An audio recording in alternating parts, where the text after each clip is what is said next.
you're gonna get criticized in social media. I feel like sometimes it's a knife of double edge. You know what I mean? A lot of people will criticize you for saying the truth, but a lot of people will understand, or a lot of people will be like, "Shit, she has balls," I mean, but recently, I told somebody the other day, I was like, "Look, I'm doing me, and if they don't like it, there's a button that says unfollow. Muy sencillito. No les gusta, mijitos, bloqueenme. Y no tengo tiempo."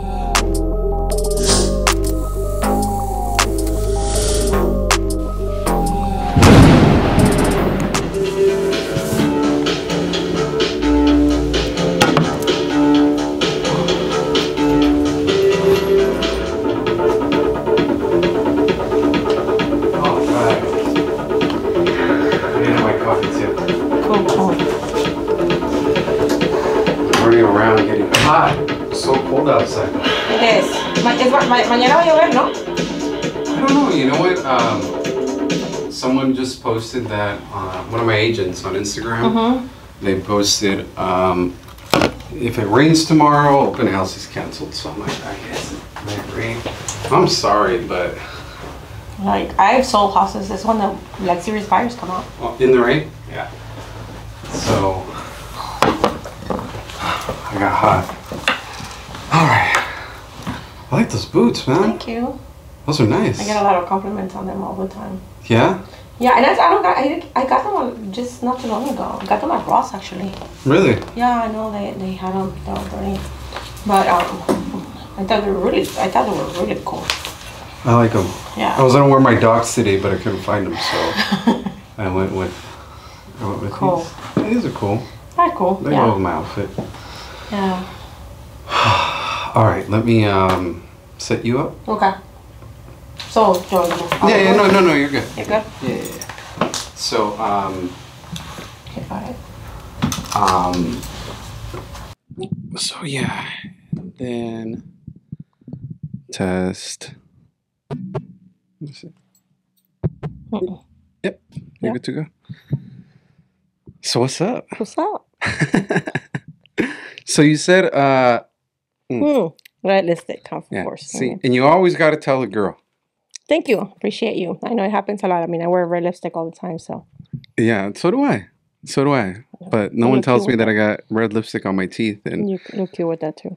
Yeah, then all of a sudden I look horrible in pictures when I'm trying to edit them. Awesome.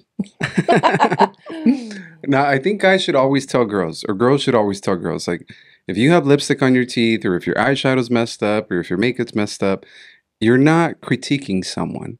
Yeah. You're helping them. Absolutely. No, I agree with you. Yeah. Or if you got food in your teeth, do you tell people? Yeah. You do? Like, yeah. Hey, yeah. Like, there's ways to also, so.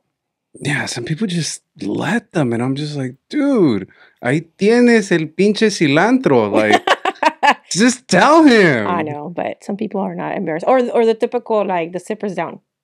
Oh, yeah, dude, put your fly out. I know. Yeah, just tell them. Yeah, I know, but some people, like, I don't know. It's kind of embarrassing, I think, for people, but I don't see why. Have you ever walked out of the restroom and had toilet paper stuck to your, like, yourself? Yeah. Like my your shoe. My shoe. Yeah. Yeah. So it's like, I'm like trying to help someone, like, yeah, you know. I know. Yeah. That's an old one, but yeah, it happens. Yeah. So tell people. I know. Tell people. You should tell people. So where's your office in Covina? I know you said you came from over there. That's home. Oh. That's home. Yeah, okay. That's home. I have an office out of Diamond Bar and then out of Chino. We're looking into just because the way I am growing the team, I think share space it works best for us. So that's what we're doing. So a membership with share space. So like share space, there's a share space I think in Ontario. And the concept is it's not like a contract or anything. Yeah, it's a membership. Okay. Yeah, it's a membership. Like a monthly membership? A monthly membership, yeah. And then you can utilize globally, like whatever you add, like you can use it. They assign a membership code, and then you put your people under you, and then I recently decided to do that. It makes more sense just because the way the recruiting it's going, have agents in different places. So it doesn't make any sense to be paying landlord, Yeah.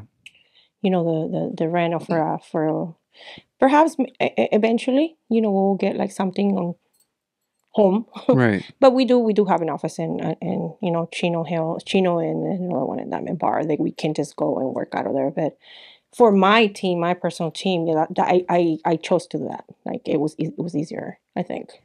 Yeah. Was it more? Do you think it's easier because COVID kind of forced us to do remote work or kind of like that type of work where we don't need a brick and mortar as much, Well, I mean, or not? That has nothing to do the with it. pandemic showed us we can work from anywhere. I mean, during the pandemic, I was working for corporate. I was working for a big lender. I was a market operations manager, and I worked from home the whole time. So I think we can work from anywhere. It's so, and then you know what? Since then, I've noticed that not a lot of people. If you go to like offices, like big offices, you notice that they're empty. Not a lot of agents are there because now they got into the habit of working from home or going to a Starbucks or, you know. So I mean, it works if it works for you as long as you put it in the work, though, right? Because I don't know. For me, I think that had a lot to do with it too. But for like, it depends on what you want to do. Like, if you're an old school traditional broker that, you just want to have your solid space, nothing's wrong with that. But if you're not, and you're growing a team in different parts of the county, I mean, share space works best. Yeah, I Yeah. think so. I had a call from an agent last week asking me for like a referral for a share space. Told him Mm-hmm. about the one in Ontario. Me personally, I have to come to the office. Mm-hmm. Personally, Yeah. I need brick and mortar. I need a location to go Right. to. Um, it's just the way that I personally Mm-hmm. thrive. Yeah. I can't thrive at home. Like I just can't. Yeah, home office. Sure, I can work from home. I do work from home, but I have to come into the office. Okay.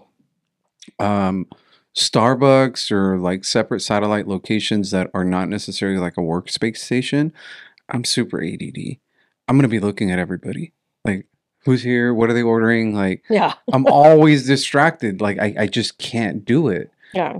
But if I was a broker, I would like to have a brick and mortar, but definitely not an expansive location Right. because you're right. I go to offices and they're empty. Mm-hmm. There's no one there, Mm-hmm. and that's how they stay. Right.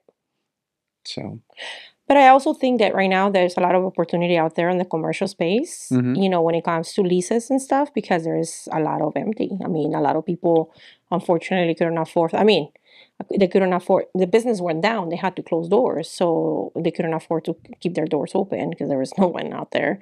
So nowadays there's a lot of leasing space. There's cheaper. Like the square footage is like super cheap. So like you can negotiate a good price. Absolutely. I was looking at a place in Covina not too long ago, and because I was thinking of just having like, okay, this is gonna be home. And it was less than $1,000. Oh wow. And it was a good office too. Yeah. Yeah. So I mean that's that option too eventually. But right now for the way, like I said, once again, the way I'm building, it just doesn't work. So you're building your team. You do real estate, Correct. right?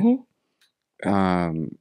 And 19 years. there you go, apenitas. Ay, bonitas, ayer. You just started. Ayer. Ayer. And you also have a background in finance. Correct. So when I started in the industry, I came in as a loan officer prior to an MLS. My significant other at the time, he was a realtor and I was a lender, so we kept everything in house. I used to broker like all our loans and stuff like that, and it was him and his assistant, and then I was handling the lending side of things. Yeah. So, but I had my license all along though, like the real estate license. Yeah. But we decided to do it that way. Yeah. Which do you like better? My heart is in real estate. Okay. I mean, I can say that I can actually qualify, or eventually once I finalize my NMLS, because that test is something else. I can, am I gonna practice? It's not my passion, to be honest with you.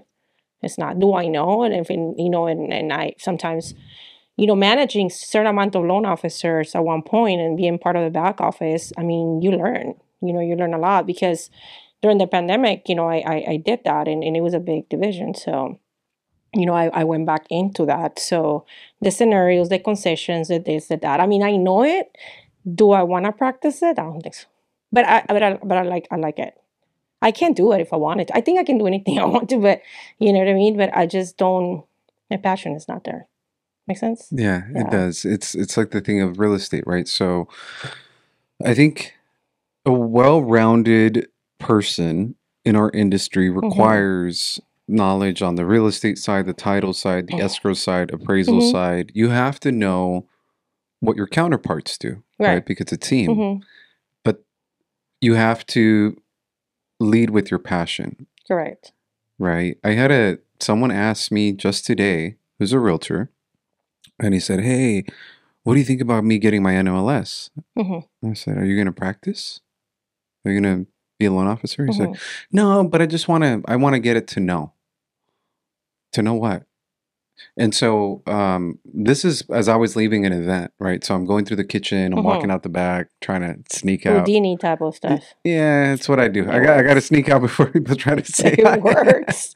Oh yeah, I get it. But he caught me, right? And so a person that was there at the event, this is through WeRep, the Western Real Estate Professionals. I'm a board member. And so there's a person that was walking out, and he's a loan officer. And I said, "Hey, you know what? Hold on. Let me ask you really quick." I said, "Hey, when you got your NMLS, right, did your NMLS teach you anything about loans?" He said, "Absolutely not." And so I looked at the realtor and I said, "So you want to know stuff, and you want to get your license, but your NMLS doesn't teach you anything. No. Absolutely nothing about finance in the real world, just like your real estate license.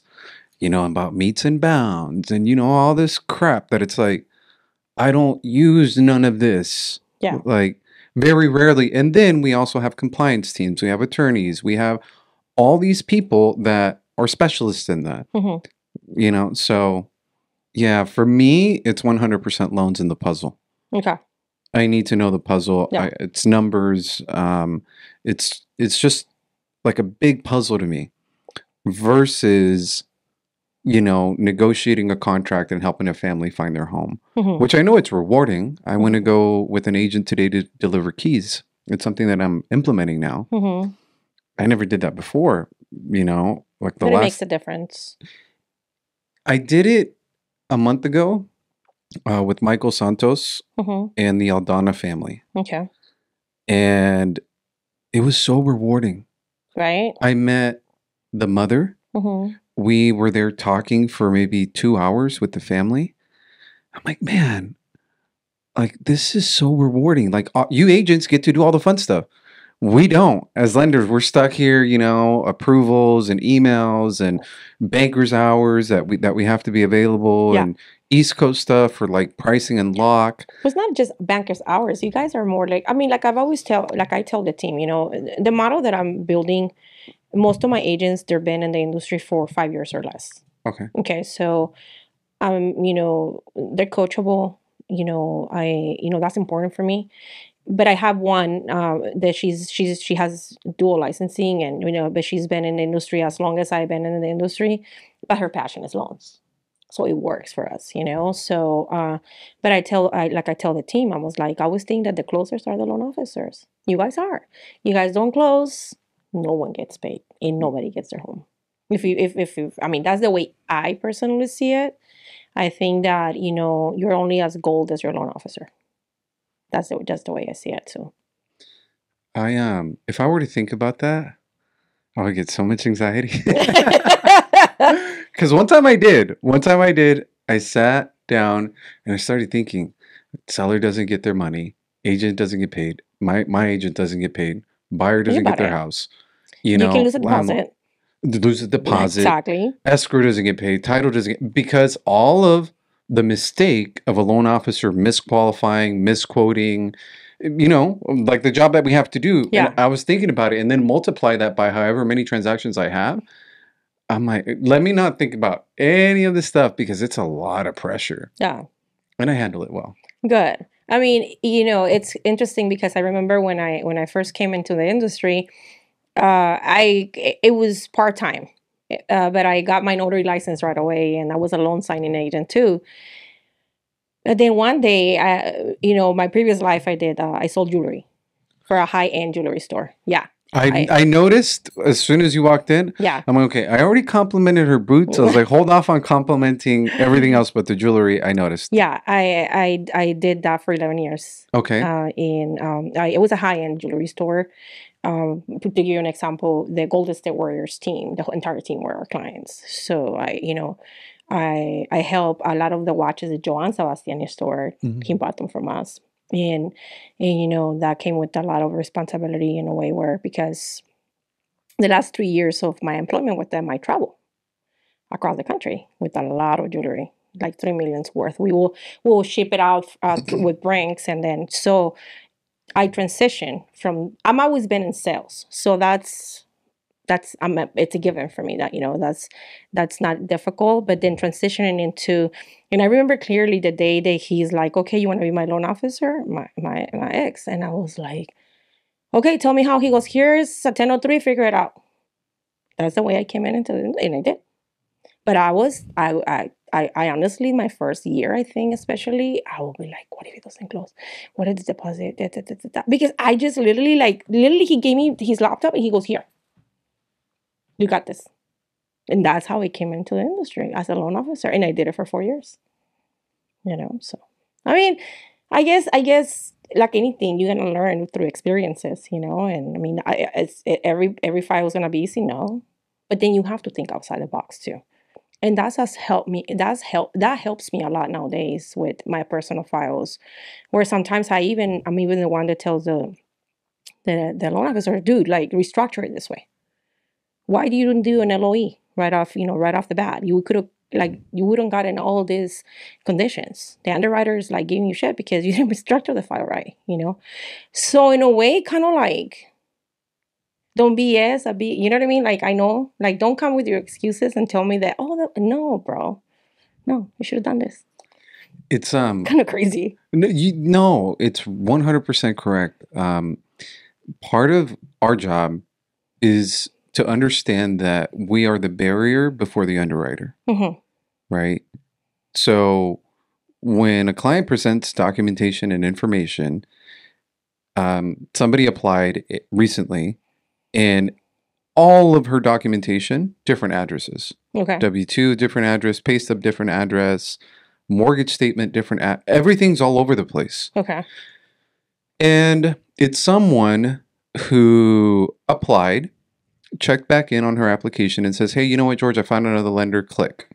Like, kind of like kick rocks, right? Yeah. But my job is to always follow up. Mm-hmm. So continue to follow it up. And it turns out that they declined her where they told her she was approved. Okay. And so I said, hey, you know what? You missed sending me all the paperwork. Mm-hmm. Send it to me. Like, let me take a look at it. I'll help you. Whether I do your loan or not, like, I'll help you. And as soon as she sent it, I open up the email and I'm on the phone with her and I'm just reviewing it. I'm like, you have a problem here. So it's pre-underwriting a file. What is my underwriter going to look at to decline it? Mm-hmm. Are they like, this is an occupancy issue from the get. And a lot of loan officers just want to take a file, throw it up to see if it sticks. Yeah, it doesn't work that way. You can't do that. Nope. And you have to ask questions and you have to be transparent. And so does your client, right? You have to be able to ask that of them. And that's what I love, right? So what we said earlier about being a realtor or being a lender, mm-hmm. I love that whole puzzle of how do I make this work? Because at the end of the day, this is a legitimate deal. She qualifies. We can structure it. But the underwriter doesn't know, hey, that address is my mom's address. Before I had fraud. That's why I have everything go there. This other property is my rental property. This is where I rent. These are my payments. Like, it's just stacking all the chips mm-hmm. so that it's easy. Correct. Yeah. Otherwise, your underwriter's like, wait, what's going on here? Like, condition, or even a decline. Yeah. So you having that background helps you lead a team. Yeah. It helps you help your loan officer. Yeah. Because sometimes we need that outside voice. Yeah. Right. So that's really cool. It is, and then the thing is, not that I'm a control freak, but I know like the team knows, like if they're gonna send in something, CC me on it. I just want to have eyes on it and know, whether it's on a spreadsheet or just people work in different ways. I prefer spreadsheets for everything. That way I know. Whereas everything is very simple. If the spreadsheet's live, you don't have to be asking for emails and get 100 emails on different things. Just make sure that you update that thing every so often, like I ask. It's a system. So it is a system. It has to be a system. And it's a system that works. Yeah. Yeah. I was CC'd on everything before, and I asked my girls. It slipped through the cracks. Oh yeah, but I asked the girls. I was like, dude, take me off all these emails. I'm getting because it's the emails from corporate, my processor, junior loan officers, and I'm like, if you need me, include me. Right. Like, and there's certain things that they know that they have to include me in. Right. Where I'm not needed, but like I should see it. Because otherwise it becomes overwhelming. Like it feels like much more is going on that shouldn't be going on. Right. But right now your team, you're coaching them, and most of them are agents, or all of them are agents. I have all of them are agents, and one that has dual licensing. I have one that she's just a broker associate. Obviously, she's broker. Needless to say that, but agents. I haven't decided. I have a gift of recruiting. Okay. I worked for Remax in 2010, and they sent me out to Vegas to prospecting school with Patrick Ferry. But as I was the recruiting agent, the recruiting manager, so I took it for that, and then I learned more during the pandemic when I worked for the lender that I just mentioned, and it's part of sales with me. It's part of being approachable, likable. Although a lot of people think that it's not, but it's just the way you approach them and then what you bring to the table. As a leader, because you gotta be a leader. See, I wouldn't be afraid of you. People say the same thing about me, though. And I'm like, I'm nice. What are you talking about? I'm super nice. Oh yeah, Maria Alvarez. I've heard it all. It's assertive. There's a people are intimidated. And by the way, every 30 minutes, I'm just going to start a new clip. Oh, great. Let me turn this off. I forgot to turn it off. My apologies. Let me put this volume down. Sorry about that. No, you're okay.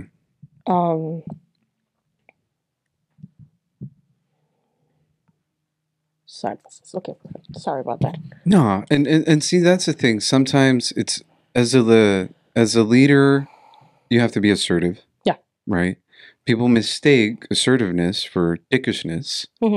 In women, Sandy said it. Sandy is a broker, and she said it was so hard being a female in a male-dominated industry, because then when you're assertive and you lead, they call you a bitch.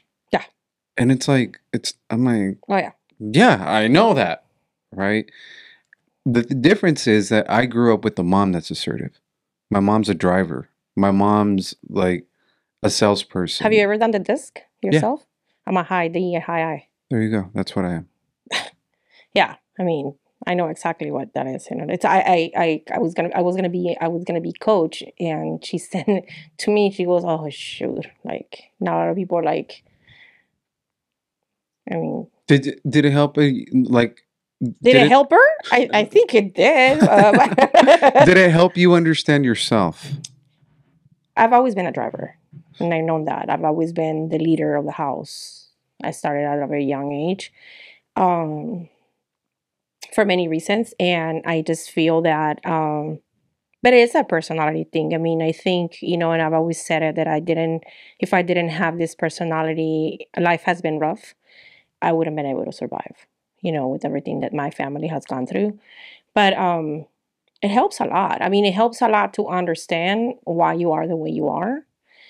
And then at the same time, others can approach you in a different manner because they're like, okay, well, she's a driver, I mean, and I'm not going to say it's my way of the highway because through the years, I'm almost 50. So through the years, I've learned to say, you know what, if I'm wrong, sorry, my mistake.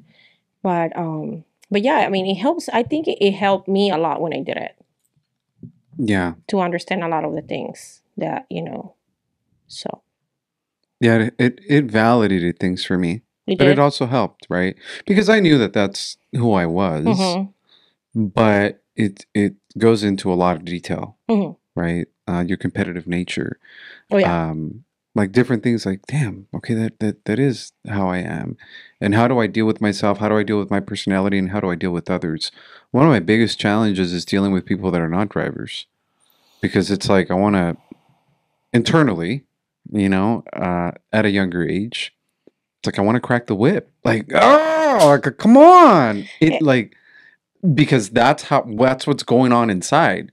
And then I learned how to control it and how to deal with others. And our clients, not every client is a driver, right? Yeah. So when I notice a driver, you can notice a driver very easily. You can Right. notice a I don't know, I mean, if it happens to you, but it does to me. Like, I'll know within the first 30 minutes who's the decision maker. Like this. Like, I'll know, like, okay. Who but going back to clients, I mean, it is important. You know what I do, and I've told people this in the past, I mirror them. And it has always worked for me. It does. And that I learned from Tom Ferry. I mirror them because you have to. I mean, but I'm also one that if something's wrong with the file, I don't sugarcoat anything. I don't lie. I just say how it is. And if they don't qualify, they don't qualify. If they're not ready to buy, I'm sorry, you're not ready to buy. And I think for a lot of people when they start their career, especially when that's the only buyer you have, you don't they're using you, you're an Uber driver, like, okay, I already show you everything you wanted to see and you still don't know, I don't think you're ready to buy. And that's something that, I'm telling my team, I'm like, you gotta know when to let go. Or pass it on to somebody that's willing to do it. You know what I mean? I had in Covina, because our office was in Covina 22 years ago. I remember one day being, I don't know, this is 20 years ago, maybe 22 years ago. But I had all these files on my desk, right? I'm a little kid, struggling, trying to piece them together, trying to find a loan, trying to find something. And Mike walked in. He said, "What are you working on, man?" And I told him, I'm trying to put these files together. He said, "All right, I'm going to help you, but use this as an example. Learn to let go." Yeah. So we went through every file. He goes, "Tell me about this one." And then ran it. He's all, "Trash. Tell me about this one." Okay, this is a file. Trash, trash, trash. Like all the other ones. Like, oh, my pipeline's gone. Yeah. And then he's like, all of this goes in a database. You work on it later. This is what you need to work on now. Go get more business. Like, and so I learned very, very early on from a driver. Mike's a complete driver. Like, and it's driver to driver, how to get things done quickly, let emotion go. Obviously, I want to help all these families, but obviously I can't. But I notice a lot of agents that I work with, whether they're new or they're old, they're stuck there. Yeah. They're stuck with the inability to let go. How do you handle that with your agents? Like you tell them, but is it just very direct? Like you got to let this go, or do you sit them down? How do you coach them to become better agents in regards to not letting go of a file that doesn't work? So the way I handle the team, we're having, I have some part-timers. So I'm having, one meeting a week and then one-on-ones. And we go over because, I mean, everybody's different. Everybody has different issues. Everybody has different necessities. I'm not gonna be able to, some of them are, I have one that she's a driver. Like she will not, she knows what she needs to do. She's super systematic. She's really good at what she does. But when, experience is needed in a file, that's when I walk in. And I'm very protective of my team. Because, I have 20 years of experience. And if you're going to come in and be disrespectful, it's not going to work with me. And I'm behind them. I know everything that's going on through a transaction. I might not be on the front, but I know. Ricardo Carrillo, he owns a brokerage in Ontario, like several different brokerages, does investments. He said, I'm CC'd on every file, and I know what to look for, right? Like in the emails, like really quick. Wait, this is a problem. I have to jump in. So because I have my agents back, right? But otherwise, it's just, just so that I am aware of things that are going on, but not the whole minutia, and then checking in with my agents later and doing the coaching, like the one-on-one. Yeah. And then also, for example, with her is, something happens on a file, I guide her. I said, you're going to go step 1, 2, 3, get it done. And if you need my help, I'll step in. And when I step in, it's just not, the driver comes in. So, yeah. Yeah, I hear you. And what's funny is what you said earlier, like how to deal with clients. And then also like on my side, like as a lender, or even you as a team leader, is dealing with the personalities of your agents. So on the listing side, there's some really nice listing agents, and there's some really not so nice listing agents. So it's learning how to manage them on my side, right? Like as a loan officer, so I can have effective communication with that person. But all those challenges, I love my job. Yeah, I do too. I tell people, like, I'm a builder. I build certain things from scratch. It's known, Nara Sangre Valley was built by me. I was the founder of it, and it was 7 guys and me. The what? I'm sorry? Sangre Valley chapter for Nara. Okay, gotcha. I started that with 7 guys and myself, and that's what the nickname of La Jefa came from. Because I used to crack the whip. That's what I used to tell. I used to pimp them. Technically. Póngase a trabajar. Póngase a trabajar, ándale, órale. En chinga. No, they can attest to it too. Like, because I have a good relationship with all of them. And to this day, and they're like, dude, you used to pimp. I'm like, yep. Because no matter what hat I wore within the chapter, I've always been the one that's the sponsorship. And I was always the one that brought the monies in and stuff like that. So I was going to leverage them. Yeah. Hey, Fuentes, you need to go have lunch with. Sorry, mijito, te toca. Like, you know what I mean? And it worked for us at the time. We became one of the best chapters across the country. So like I said, going back to that, I've always been a builder. I know how to recruit. I know how to build from scratch, and I'm not one to, I've always think outside the box. I've always, there's no, I wouldn't say impossibles, because there are certain things unfortunately can be done, but I'll find a way. Yeah. Is that something that your parents instilled in you? Books helped you with? How did you get to think that way? Well, I didn't have parents. My dad wasn't in the picture. I met him when I was 23 years old. And my mom wasn't in the picture at all. She left us when I was 9 years old. And I was the oldest of 4 at the time. So I had to take responsibility for my brothers. So I had to find a way, So I was helping my grandma raise my brothers, and like you said, I had to find a way. I used to go to school in the mornings. My sister because I was the oldest, and then my sister I was 9, she was 7. So I would go to school in the mornings, so she could go in the afternoons. So one of us will always be home to help my grandmother with my brothers.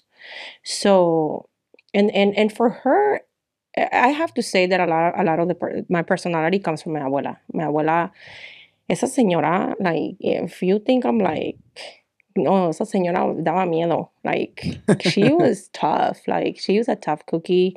But now I thank her because of her, you know, I am the way I am today. But at the same time, it was rough because the upbringing with somebody that's like very like she was my way on the highway. You could tell that, you know, and there was no ifs or buts about it. Si mi abuela estaba enojada, like, just run. But that's why, you know, there was no choice. I had to.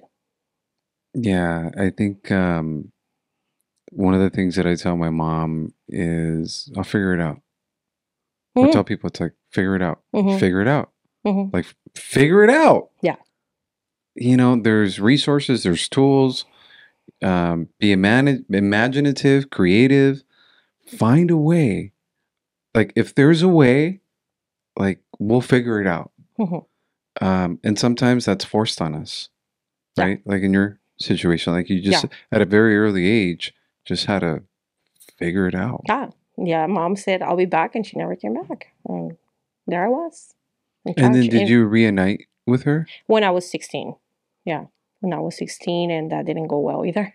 So I married young. I married at 17 because that relationship with my mother wasn't there. And where did you grow up? I grew up in Mexico, in Mexicali, and I came here when I was 16 years old.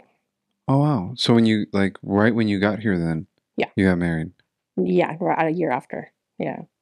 Mexicali, where's Mexicali? By the border, by Calexico. Oh, okay. Yeah. The is 10 it like to the 86 to the 111? Is it like it's not San Diego, right? No. You can go through there, but it's a longer drive. Whenever I go, I just take the 10 to the 86 to the 111, and that takes me out on the border. It's like a 3.5 hour drive. But if you go through San Diego, which is an option, you have to go to Tijuana, and then you have to take the La Rumorosa, and then that takes you into Mexicali. La Rumorosa. What is that? It's kind of like a canyon, but that's what it is. That sounds like a bad place to drive through. It's not nice. Oh, it's not? Well, it's not nice. Well, it's better now with the new roads and stuff, but back in the days, it was just scary because it was like one of those uno de ida y otro de venida, and I'm talking about canyons, like you see the cars like this. Yeah. Let's call La Rumorosa first. La Rumorosa. I'm gonna have to look that up. La Rumorosa. It's a nice place to go because there's a lot of places within in the Rumorosa. Like there is this very famous panaderia that you go, and it's the place to go on a Sunday. But do you really? But now, I mean, there must be some good pan dulce. It is good pan dulce, very good pan dulce. So a lot of people like to go like on the weekends and stuff, and then it's a place when it's snowing, it's nice, but at the same time, it's very dangerous because there's a lot of black ice on the road. So I don't know. During the winter, I don't like going. Do you still go? Yeah, I was just there like 2 weeks ago. Okay. My son and I went. You go to Mexicali? Mexicali, Okay. Mexicali, you still have family there? Yes, my sister and my nephews are there. Yeah. So when you came, how did you come? Like you were forced to come? Family, family here said, "Hey, come over." Or how did you even get the thought of just? I wasn't supposed to come. It was my sister that was supposed to come because, not my sister, but you know, we were, like I said, we were only 2 years apart. But let me put it this way: I was in tercero de secundaria, and she was supposed to be in first grade, right? Primero. No, she was in la primaria because my sister didn't like school. So I was advanced, so I was already on my first year of universidad, so I didn't want to come because I was studying, I was doing great. But my sister... University at 16? No, la prepa. No es la universidad, perdón, la prepa. Okay. Like at 16. Yeah, I was young, you know, I was like, terminé la secundaria and right away, you know, so I was a straight A student, puros dieces in Mexico. And here too, straight A student. I would have copied off of you. La prepa. We would have gotten along, and I'd be like, "See your paper." I used to do my sister homework. There you go. I used to do my sister homework, yeah, because there was no hope. So I had to do my sister homework. See, and it was easy for me. It was so easy. School has always been so easy for me. I don't know. It's just, and then when I came here, I was a straight student because everything I was seeing here, I had already done it in Mexico. The only barrier was the language because I didn't speak no English, right, when I came. So, but physical science, chemistry, biology, all of that stuff, it's more advanced over there. Education in Mexico, I think, is a lot more advanced than here. I when think it comes to that. everybody that I've talked to Yeah. is from another country, including myself. But I can't remember. I was a child, right? But my parents were like, you were already doing, like, you were a 5-year-old, but your education was out of like a 3rd grader. Yeah. Like here, Mhm. like your math, your speaking, your writing. The problem is when you come here, you don't know the language, Mhm. and then it just sets you back. But then as soon as you catch it, then you start excelling. But Yeah. it's, she goes, things that you were learning at 5, like, it's way advanced. Yeah. So- Yeah, way more. So school here was easier. Like I said, I learned quick. I was in ESL classes when I came because I literally crossed the border. I used to be a hiker since then. I crossed Also, the you border. have your, well, these aren't hiking boots, Por but el these are boots. cerro crucé. Por el cerro. Seriously, Yeah. I crossed the border running on the on el cerro, like they say. But you're 16. You wake up one day and say, "Me voy para los United," I or didn't like, want to how come. did? To be honest with you, I didn't want to come. I didn't want to come, but my mom was like, "Come on, like your sister couldn't cross. My sister couldn't make it." So I was like, me convenció, y me vine. Like I was Your like, mom, okay, te convenció? my mom Okay. me convenció, me vine, and then many things happened that I'm not gonna go into detail, but it was a mistake. But at the time, I didn't have a say, basically, but it was a mistake coming, So, You think you would have been better off in Mexico? I am a true believer. Things are gonna happen the way they're supposed to happen. But if I had the opportunity, if I had the opportunity to go back in time, I probably would have stayed. Yeah. Yeah. Yeah, but that's not possible. So Yeah. Unless we find a DeLorean. no, that's not gonna happen. But yeah, it was dark. It was tough? It was tough. Yeah, I spoke with someone, a very close family member, friend of mine, and they told me their journey, and it's a lot of stuff happens on that road to get here. Mm-hmm. It was easy for me, to be honest with you. I crossed the first time. Yeah. But my pollero went to get water and he got caught. So they took him out. And then it took him a while to cross back. And he needed to bring me all the way here. So there I was. And yeah, it was the journey to cross the border wasn't difficult for me, to be honest with you. It was more like getting from San Isidro all the way to LA. That was because of him, not because of me, But that was an old friend of the family, so And you were I was 16? in good hands. Yeah, Yeah. I was in good hands technically. But it was basically, but yeah, me vine sola, Wow. yeah, across the border. And by then you myself. get here and then immediately start school. Yeah, no, and- I didn't. I actually worked for a bit. Okay. My mom at the time, my mom is a chef, a cook. My mom at the time worked at a restaurant, and at night she used to work. The same owners own a bar at night, so I used to work as a waitress, the breakfast and lunches. So when I came here, one of my first jobs was I was a waitress. Yeah, so I was young, and yo hacía dinero con los tips. Era lo que más I was excited about it, But I work and then I started going to school. But I've always worked one way or the other. And then después, cuando estaba yendo a la escuela, because I would work I would go to school during the week. My neighbor used to work at a factory, and I learned English quick. I was on ESL only 1 year. And I will go and work on the weekends on the factory. So I used to trim, when you trim the clothes, the extra little strings, you need to trim it, right? Like my pants right now, a ver, le voy a cortar aquí. Exactly. Yeah. Mi abuela te miraba con esos pantalones. A ver, niño, ¿no te alcanza para los pantalones? Facts. Ya la oigo. So I was, and then the owner of the thing started like saying like, "You're new," and I'm like, "Yeah, I'm new." He goes, "Do you speak English?" Because most of the ladies that work there didn't. Right. So I said, "Yeah." He goes, "Do you want to work be in charge of the office?" He goes, "Answering phones, and then you have to give the labels out." And I was like, "Yeah." So basically, that's when I learned that labels are just labels.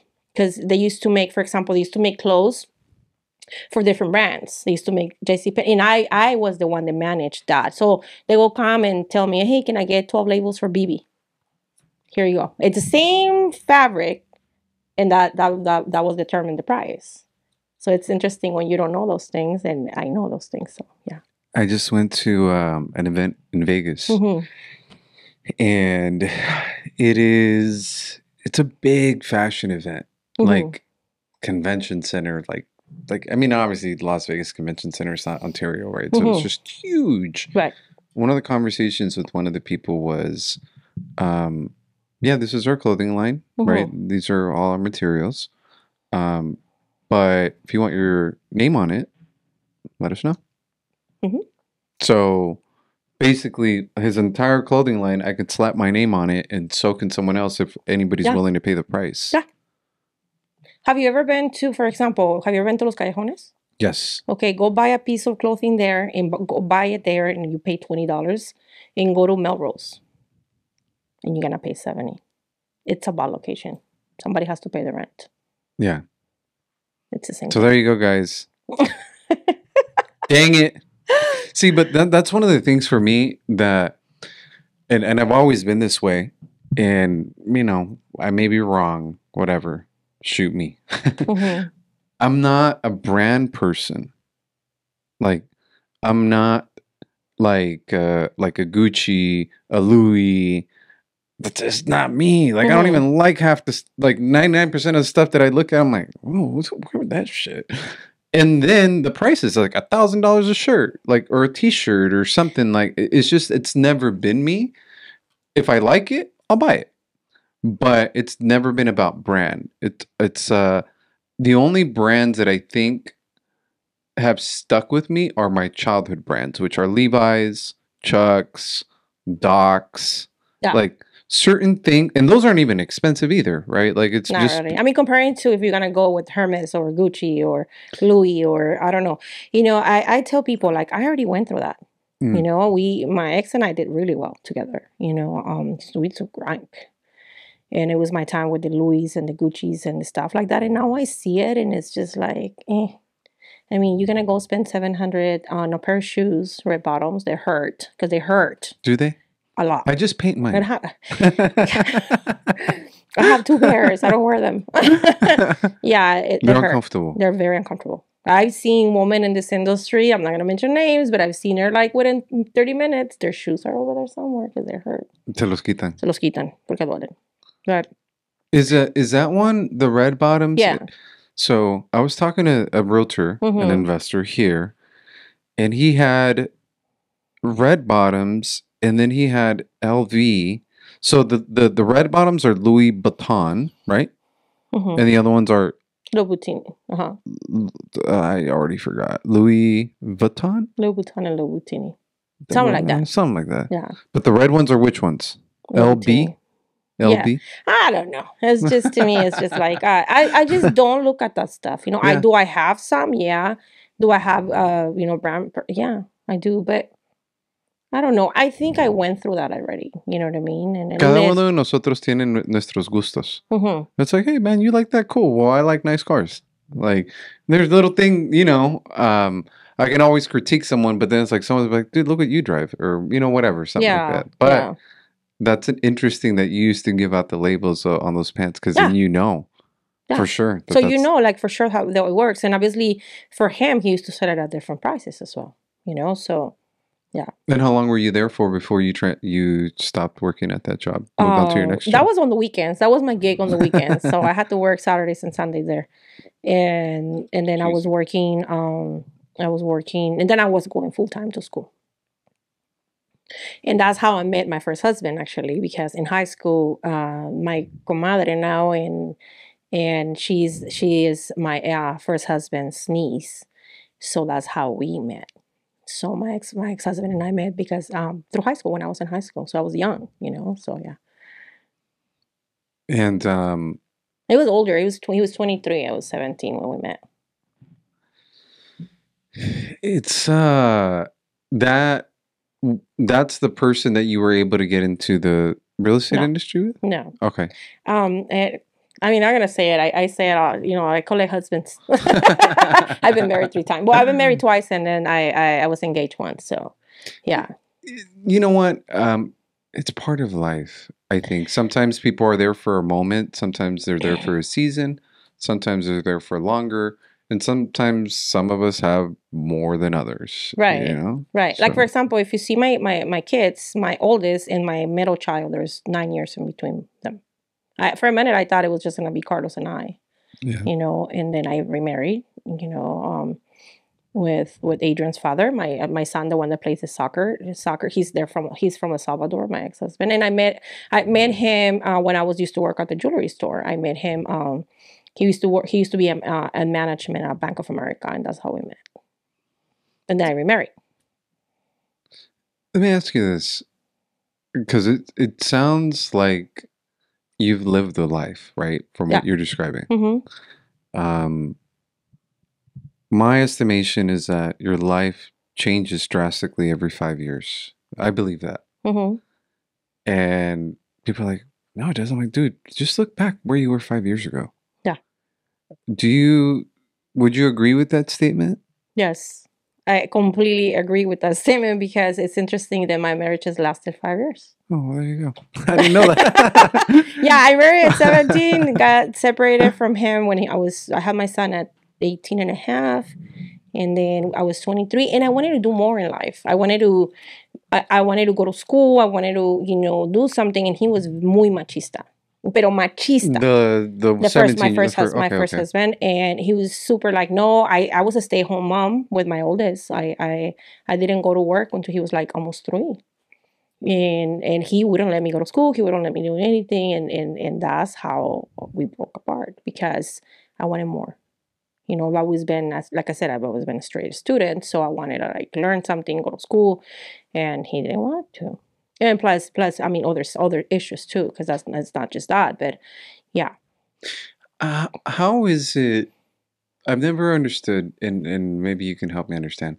Like a guy that says, like, you can't go to work. Like, what is their reasoning, or what is the reasoning that he gave you? Es que con él no había razones. Like, ¿para qué? Just like that. Yeah. ¿Para qué si tú te mantengo? No tienes que ir a la casa, a la escuela. I don't get that. Very, very closed-minded. Closed-minded, macho. He was a provider. I mean, obviously, right? But he just didn't like me working. And that little by little, like, excuse me. Yeah, because I had goals in life, and not that he didn't. I'm not gonna say that, but he just wasn't. We were not on this. And I think honestly, like now that I look back, I was young, and I had to go. I had to leave. And I've said it even because I have my oldest son is gonna be. It's almost 30 now, and you're good. So I don't know. It's just I just and then I stayed single for a while. And then I remarried again. So, but I don't know. I think part of that was that I was very young. Yeah, I have a lot of friends that got married young, and we change, right? As people, we change as people, and you start growing up and looking at the world a little different, and you're like, wait, what am I doing? Yeah. You mature, and then you make choices to be like, okay, maybe I made a mistake. And it's not even a mistake. It's just I went down the wrong path, and now I got to change course, right? I just the piece that kind of sticks with me is what you said earlier about the not allowing your partner to excel or succeed. I don't get that, whether it's a man or a woman. But it's very common in our culture. It is, and very it's common. Wrong. Very common. Yeah, people have asked me about my mom. Like, dude. You're very close. I'm going to learn to make pupusas from her. I kind of know a little bit because I was married to a Salvadorian, but I haven't done one in a very long time. People messaged me. They said, "Hey, can she have a course? Like a little, we can I'm do." game. Let's go. What You I'm know thinking. what it was, deal? Do you remember that place that was in Whittier? It was the Apron something, and they used to have like a kitchen thing, and then they had the chef in the middle. That'll be a perfect scenario for your mother. Because I've done sip and paint, right? Mm-hmm. And so when this person messaged me and said, "Hey, like, can your mom teach a class?" And I got to thinking, I'm like, well, if That'll be I've a good done sip and business. paint, I can have my mom because she loves cooking. My mom Mm-hmm. loves cooking. She loves people trying her food and all that stuff. You So, never went to that place in Whittier? So uh-uh. basically, what it was is let's say technically is like you have a bar, Uh-huh. right? And they have parrillitas, like individual ones, Okay. and you will cook your own food. Like, But there will be somebody in front of you telling you how to do it. So that would be the ideal for your mom. For her to be in the middle, in front, and then okay, these le vas a people. poner esto y le vas a Sí, poner esto. exacto. Yeah, Dale. yeah, yeah, Okay.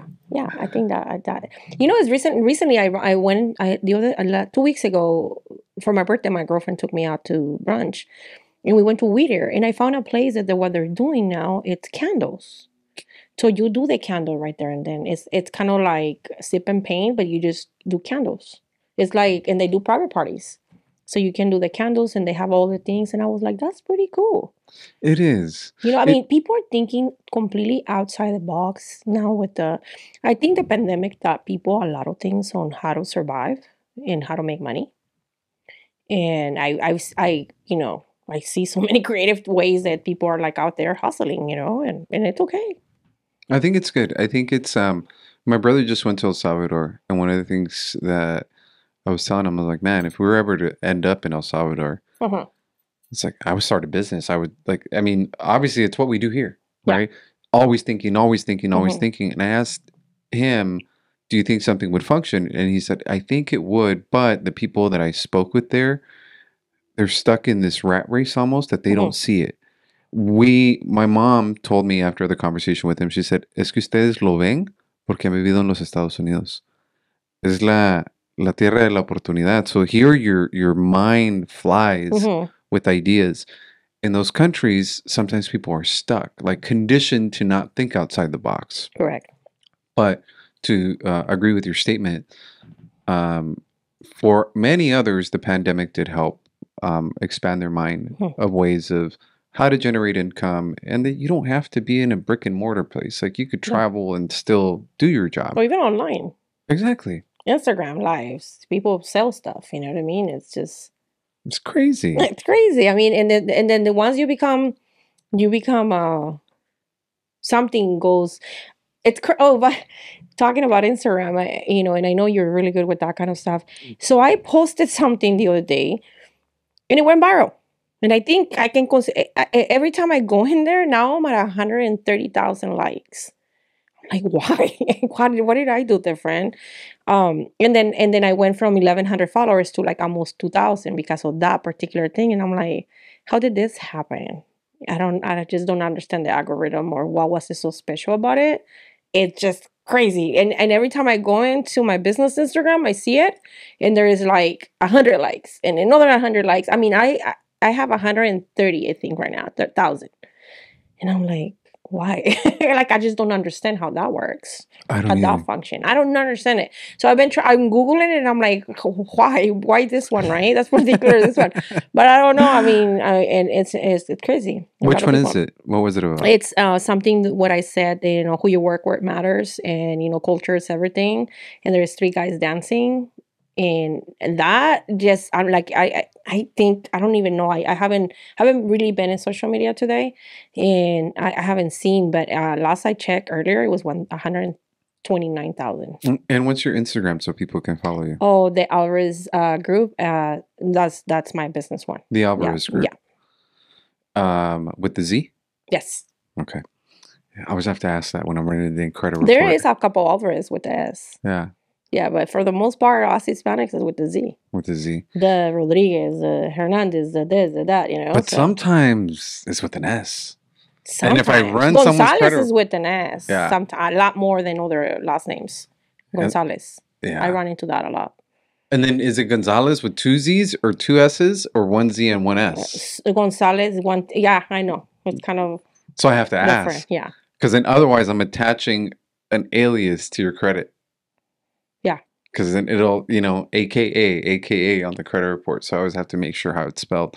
But I was talking with my brother yesterday. I was telling him, look, this video has like 10,000 views. Mm-hmm. One video on YouTube. This video on Instagram is 2,000. Mm-hmm. And then Facebook is this many. And then TikTok is this many. So I'm like, I don't understand. Why? It's the same video. Okay. Across all platforms, but different amount of views, right? Mm-hmm. Yes, it's a different algorithm, it's a different audience, it's a different demographic, but I'm trying to, I'm like, I don't know what it is. Now, when I've gone viral and then I start coming out on like publications in South America and in Central America. You have? I have, That's yeah. awesome. No, that was the trip. I'm like, wait, what? Like, no one notified me about it. Like, other than people in those countries. Mm-hmm. They found me online and then they were sending me the articles that were published. And so it's flattering, but I also don't understand it. I'm like, dude, I'm just dancing.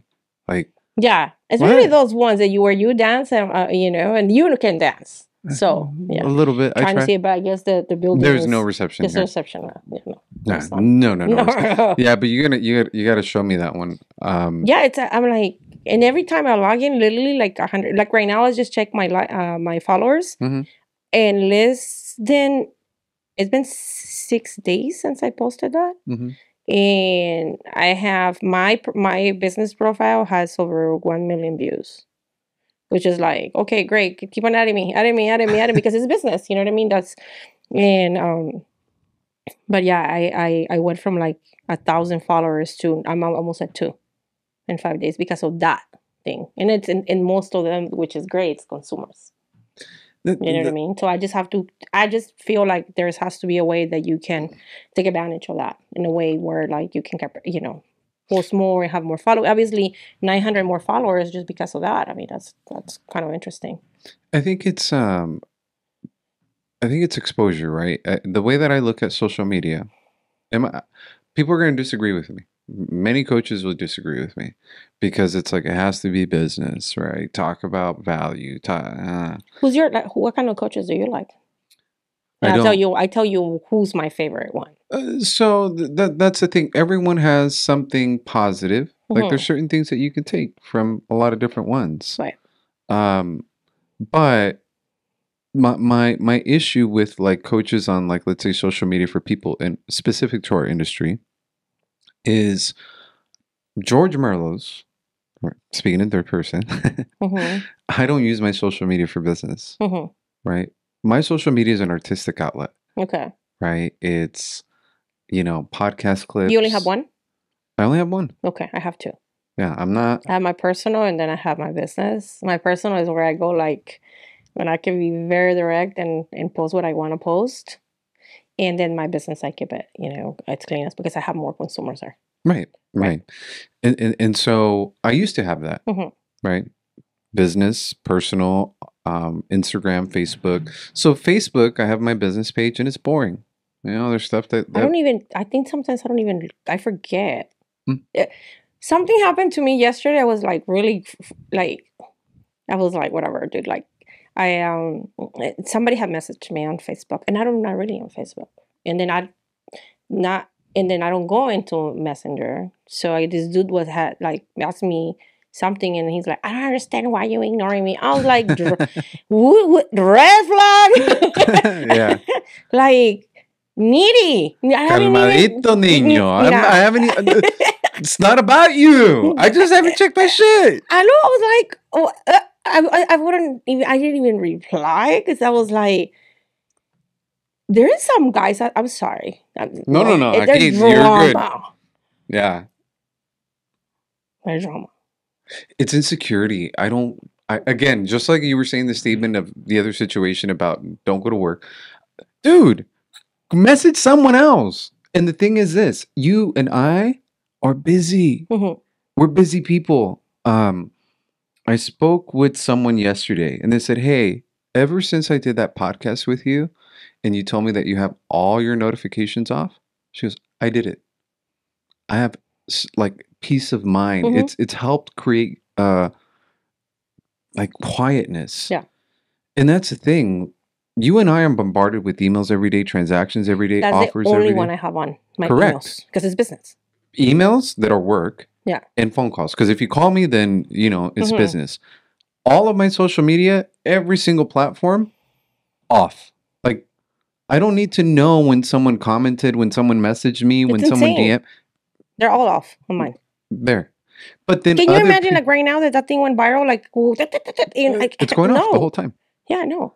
And so people got to understand that. It's like, dude, we live in the real world, right? This is the real world. You and I, the conversation that we're having, not in our DMs. Dude, like I tried a dating app like 2 years ago. Ay, Dios mío, no. I deleted that thing like within 2 weeks.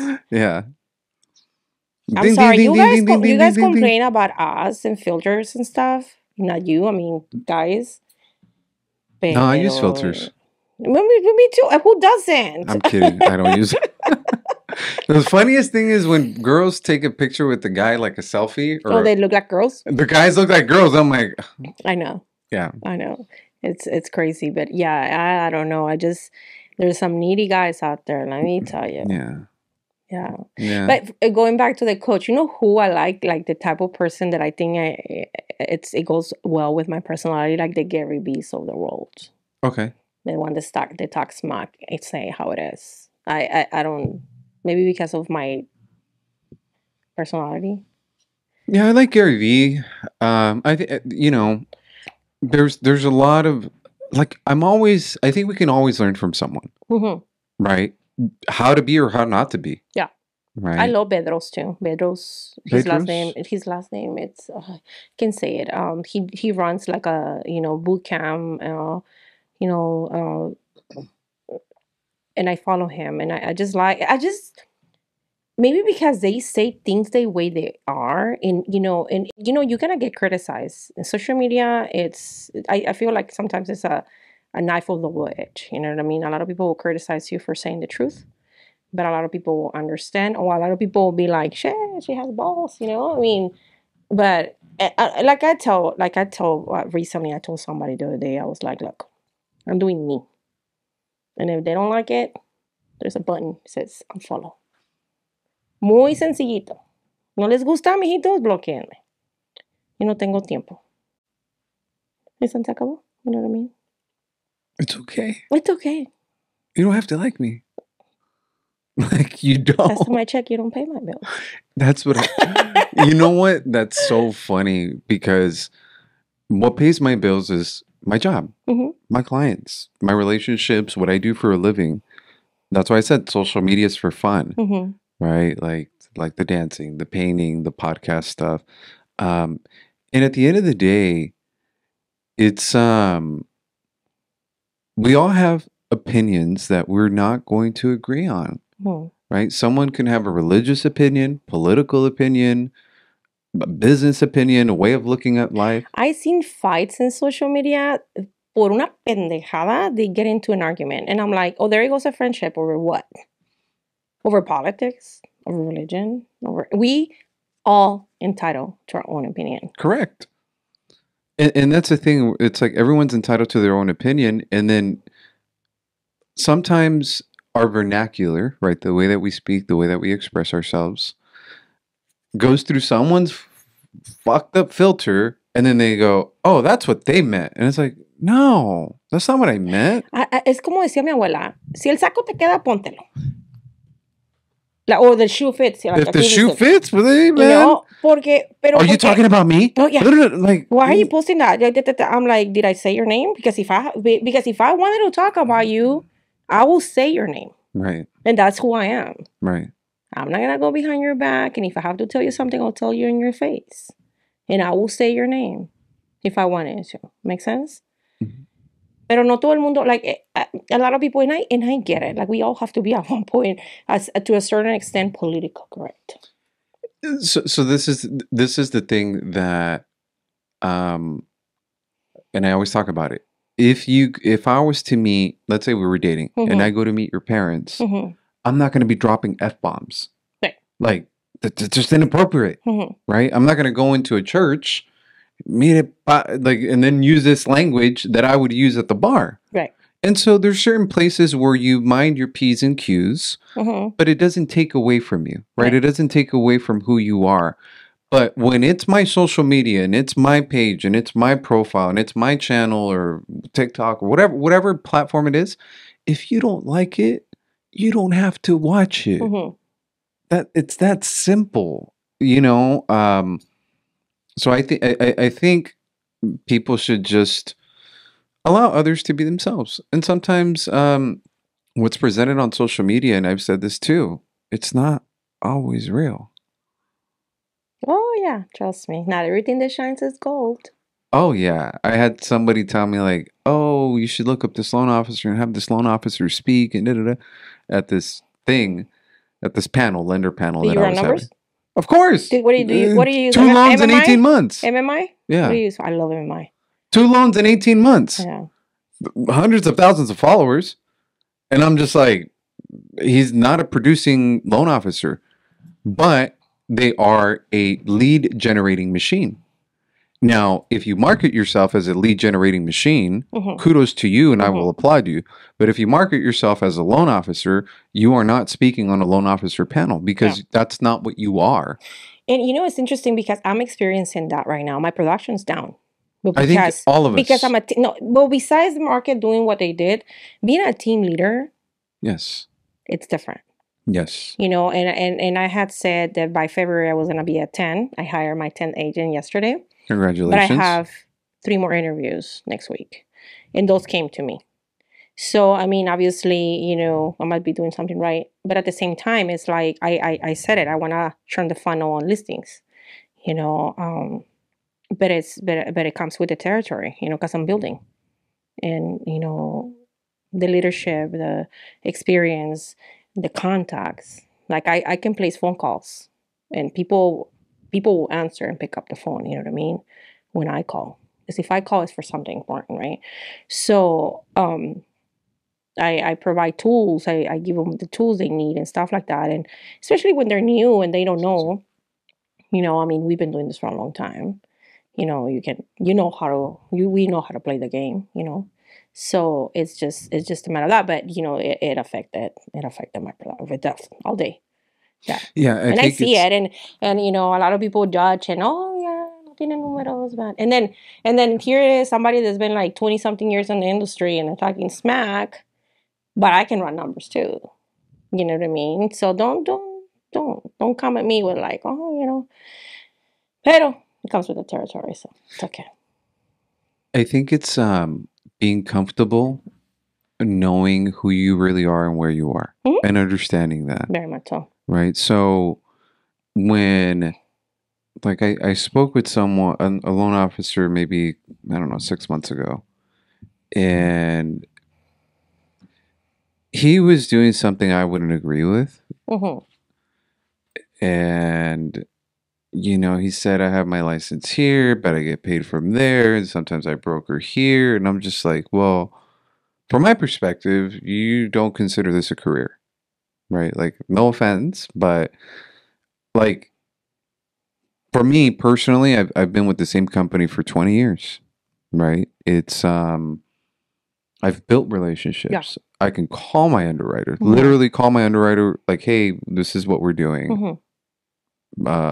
Things with my funder, right? Just like very one-on-one conversations that we can ask for together as a team because of our collective numbers, the loyalty that we've provided. So I'm telling this person, I said, hey man, like, I mean, finding a location that ends up giving you value, right? That you feel like it's home is really important. But at the end of the day, if you're doing it with those reasons because you might not be able to do certain things, that's on you. Like, you know what's best for you. Kind of like right now, what I mean by that is like you're building your team, right? The numbers go down. It's and it's not one step back, 2 steps forward, but that's the best way to understand it, to say, well, my production goes down, but my team's production goes up. I've had that before too, where you know, Mike and I have had conversations to say it's like, hey, this is taking a lot of time with these people, Mm-hmm. right? And what I would do a lot of times is, you know, leads would be generated and it's like, here's the lead, here's a lead, here's a lead. Where are you at with it? Now I'm managing and overseeing, but then my personal production starts going down. So then where's the compensation? How do we compensate for that together as a team? And so, yeah, I think it's important to know exactly where you are and to feel like I'm good with it. I'm happy. Exactly. I'm happy. Because you're building. I'm building. I'm happy. I'm doing what I love. I'm coaching people, teaching people. You know, but I find it, and I don't know if you're gonna agree with me with this, but I'm gonna say it. Of course. Why is it? Because I'm a female? Because if a guy is doing it, oh my God, like she's on a team, you know. But when it's a woman like me, we get accused of things we didn't do. You know what I mean? Oh, she must be doing someone, you know, because there's no way she's not that talented. Or I don't know what it is. You know what I mean? I get a lot of people talk smack just because they want to, or because they think they can, until they find somebody that puts a stop to it, right?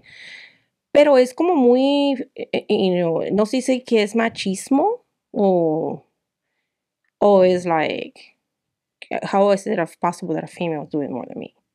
If that's my forte and I can recruit, and I'm finalizing the recruiting company because I have a gift, and not everybody's gonna want to work for my model.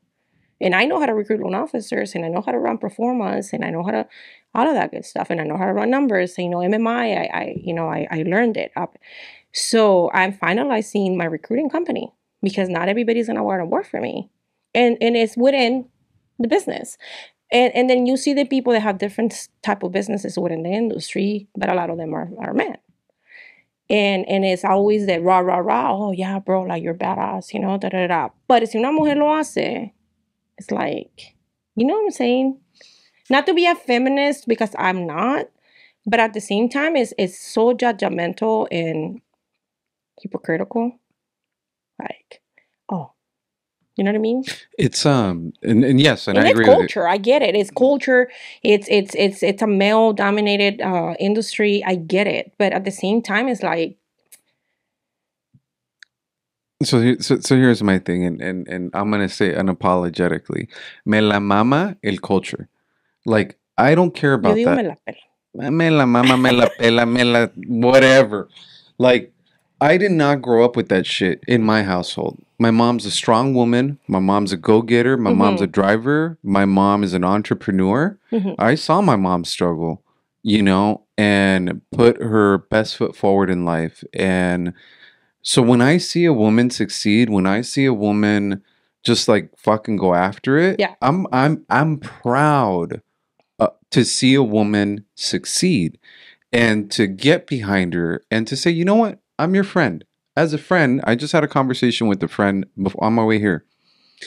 A female friend, and she said, hey, I had such an amazing day. It's been such a struggle for me for the past several months, and I want to share that with you. And so my response to them was, whatever I can do to help you as a friend, count on me. I will help you. And I will tell that to, you know, female and male.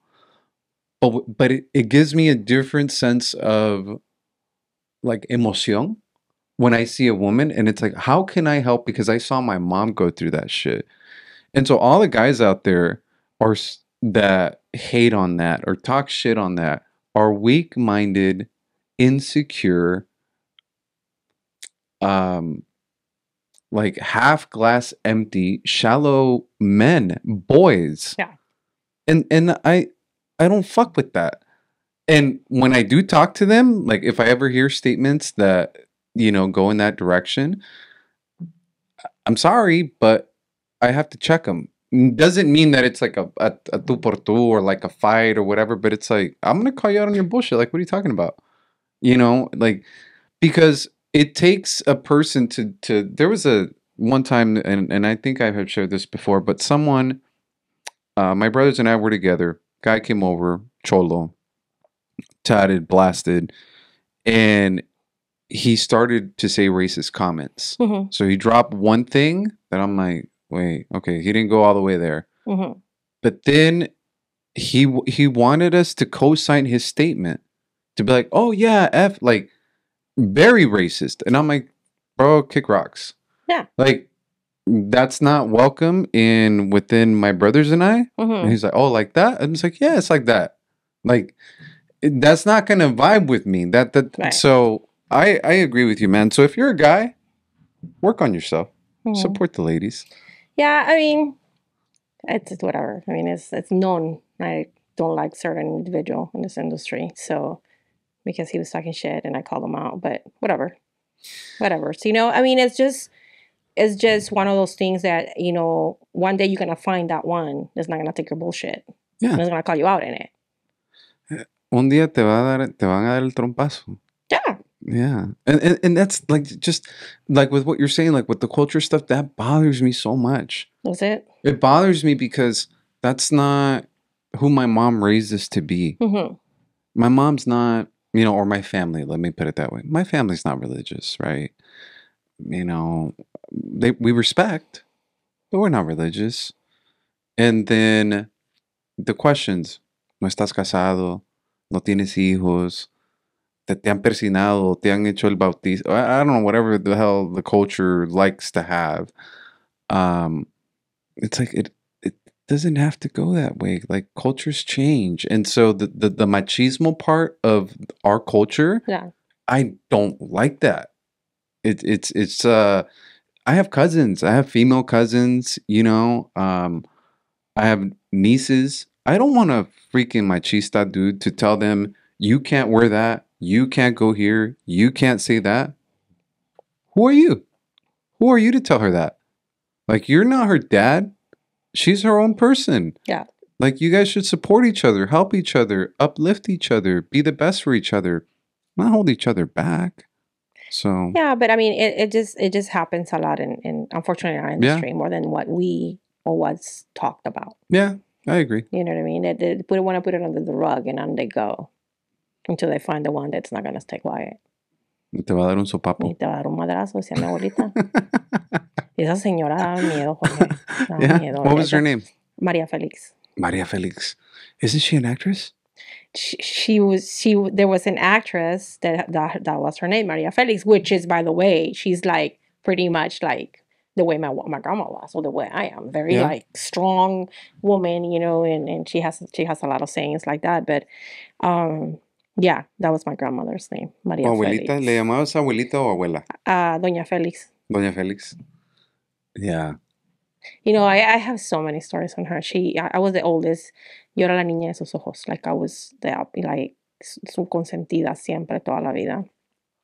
Y era la única que le hacía caso a mí, at an old age. At an old age. She would listen to you. Yeah. Yeah. I remember she was 85. She had to have like a major surgery. And she's never had one. So, de Tepeco, ningún matasanos me va a tocar. ¿Matasanos? Matasanos doctores, the doctors.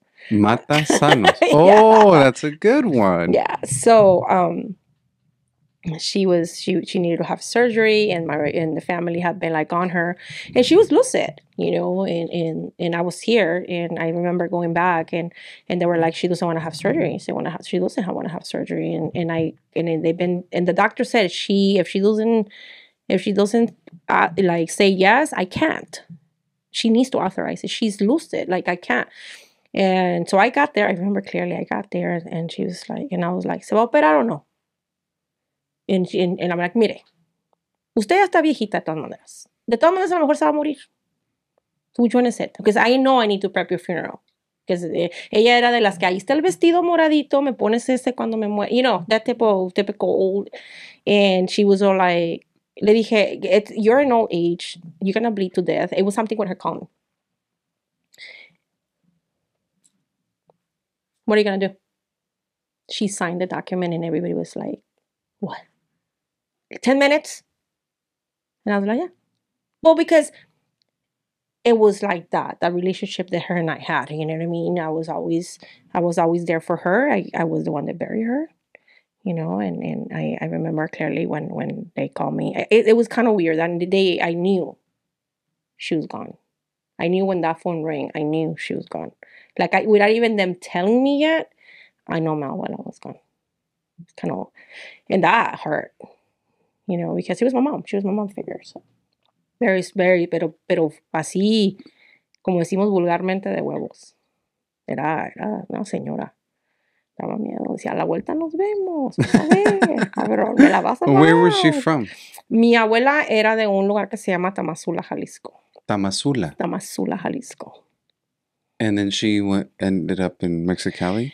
Yeah, I think I don't know the story correctly, but I believe my grandfather's brother, you know, back in, I'm talking about like, I don't know how many years back, but I guess he had, there was a fight among families. And back then, I guess, me matas a uno, te mato, you know, like that, you know, back in the days. And I guess my grandfather's family brother did something. I don't know what it was. I don't know the story completely. So my grandfather decided to grab his family, which is my grandmother and my mom and my tíos, and come to Mexicali. And he did the same thing he was doing in Tamazula. Nosotros teníamos birrerías. Birria. De chivo.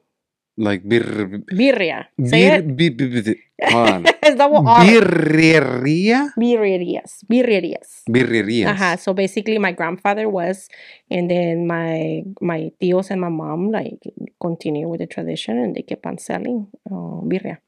So that's what your family does in not anymore, because it's kind of sad that the tradition got lost. But mi abuela y mi tío vendían. That's how that was our livelihood when I was growing. That was our bread and butter. Cuando de ahí me mantenían. ¿Y tú sabes hacer? La sé hacer a mi modo, but the recipe, uno de mis hermanos. Él la tiene, y el mayor de los hombres. ¿Y cuándo vamos a ir a visitar a tu hermano? Yeah, mi abuela se la dio, actually, a él. So la cuida como que fuera oro, you know what I mean? But it's that's what we did for a living. That was our, you know, tenemos 2 birrerías en Mexicali. Still? No. Oh, cuando Cuando estaba vivo mi tío, which was my father figure. Yeah. He had it. Yeah. That's cool. It is really cool. There's always, like, en la casa todos cocinaban. Like, that's how I love cooking. That's one of my things. Favorite dish that, like, if I'm going to go to your house, what are you going to cook for me? My pozole is to die for. I can say it. Okay. Mole. Okay. Number 2 is mole? Yeah. Number 3? I make a mean-ass pasta. Really? Yeah. It's really good. What kind of is it? It's the sauce yo la hago. Okay. But it's chipotle sauce. You know, yeah. But it's really, really good. Out of all of those 3, I would like to try your mole. Yeah. My mole is really bomb. When you make mole, let me know. And I don't make it from scratch, but I add a lot of things. Making it from scratch, it's a lot of work, which I know, but I just don't. But I use, and then I add stuff. I don't use just the little thing, and then I add. But the making the paste itself from scratch is really difficult. It's not difficult, but it's a lot of work. Is it like Tienes que cocer los chiles y freírlos and this and that and it's you know how, but it's easier. I mean, it's not modify. Yeah. But it's good. Yeah. No one has complained yet. Oh, all right. I like mole. I like mole enchiladas. You mean enmoladas? That thing. Enmoladas. Enmoladas? What are you having with chicken or cheese? Cheese only. Just cheese, okay. Yeah, every time I go to a restaurant, someone's like, "Oh, do you want chicken or steak?" I'm like, cheese. Just pure cheese. It's good. Interesting because mis hijos, like Adrian, his favorite dish is enchiladas de queso. Yeah, okay. But if my oldest likes the picadillo. What's that one? Picadillo is like that shredded beef. Uh-huh. But I do roja? Salsa roja? With salsa roja and like the mixed vegetables. Okay. That's a lot more work. Because cheese is, you just grab a bag of cheese and open it and mozzarella and like on you go. Pero making the picadillo and all that stuff, yeah. Yeah. I before I came, I tried to cook something. Well, no, I didn't try to cook something. I defrosted something. And I made it. One of them I was able to eat. The other one, I was like, what the F is this? It was like, what is it called? I can't remember, but it was like some kind of ground beef or something. So yeah, I'm gonna have to go get dinner tonight because obviously whatever I made was not good at all. Yeah, I'm a really good cook. You're a really good cook. Yeah, I like to cook. I learned how to cook when I moved out on my own. I would call my mom and I would ask her for recipes. I have a book that Do I you? wrote. Yeah, pero son las recetas de mi abuela. Like, ella me dijo cómo yo los escribí. Y tengo ese libro. It's old. I was like 16 or 17 Oh when I wow, still have it. that would be really cool to publish. Yeah. Yeah, porque it's old, but at the same time, it's like her stuff. It's her Her stuff way. and it's love and it's family, Yeah. right? So my mom has her own like Yeah. book. Like one thing that I think my brothers and I treasure is my grandfather's poetry book. I can barely read it or understand it, but you know, Yeah. it's like it's his poetry. Some I can read 100%. But my mom has her recetas, but she needs to write them like with specifics, which is sometimes hard because cocinan de corazón. Mm-hmm. So it's like those, you know, 2 teaspoons of this or this. It's like that's not how they cook. No, I literally agarro la sal and I do this, and I know. Like you know how much you're putting in there. Yeah. It's like Yeah. somebody's whispering in your ear, like, yeah. You Yeah. know? Yeah. So yeah, I've been, I mean, my first suegra lived with me for a couple years, or for like almost 2 years. And she taught me how to cook a lot. And they were from Guerrero. So they cook different. You know, and I know how to cook still a lot of their food. Well, now you're gonna learn how to cook pupusas. I'm gonna ask my mom. So I guess part of what I could ask you, you know, before we finish up, and if there's anything extra that you'd like to add, you know, by all means do. You're a go-getter. You're an entrepreneur, and staying on the subject of like female, right? Like the difference of how men may look at like a female. What are 3 tips that you can give a female that wants to develop themselves, whether it's in entrepreneurship or in real estate? What would be some like life things that they can work on to give them the energy, the power to, I think, maybe see themselves that way first and then follow their journey?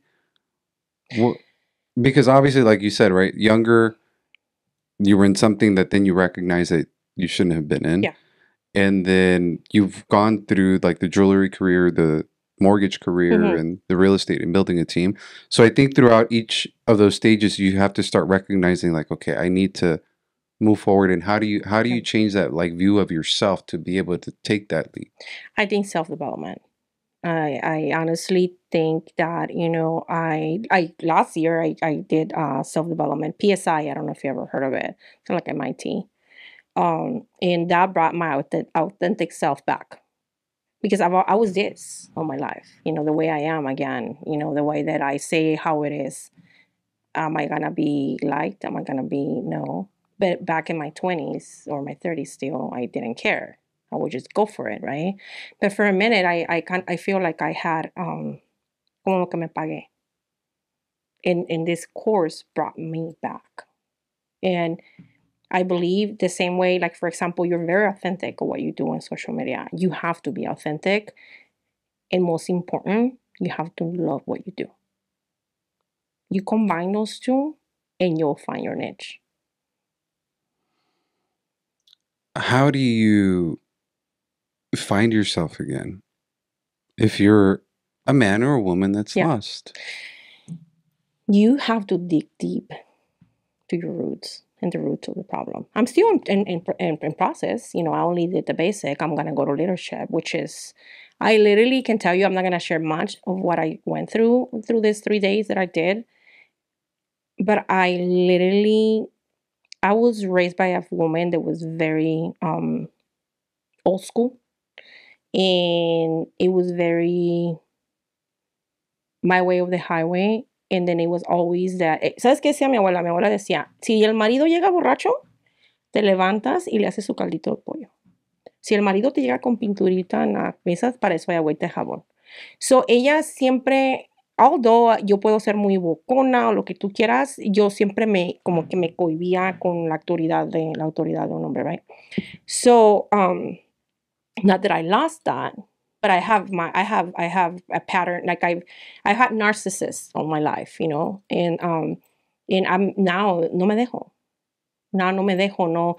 I kind of feel like they took me back to that child that was 9 years old and had to like sacar los garras por sus hermanos because that's what I did. And I adopted my brother Emmanuel, rest in peace, when I was 19 years old. Well, I started his adoption process when he was 19 years old, right? And I finished it. I went the full for. Like I had to go. Let me put it this way: I had to go to court against my own mother to save my brother, and I did, and I won because I was 22 years old.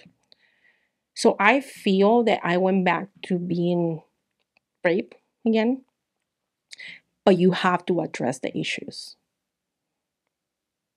Like I can tell you, like my first narcissist in my life was my mother, you know, and I've been able to accept it. I've been able to forgive her. I've been able to be okay with the fact that she's not in my life. It's been 21 years. I don't speak with my mother. And a lot of people judge me for that. And recently I had a really deep conversation with one of my brothers, and he says, just help her from afar. Nothing has changed. Just help from afar? Yeah, just help from far. Yeah. Nothing has changed. And I was like, wow, what a statement. And you know, but I let go of a lot of things. So you have to find yourself again.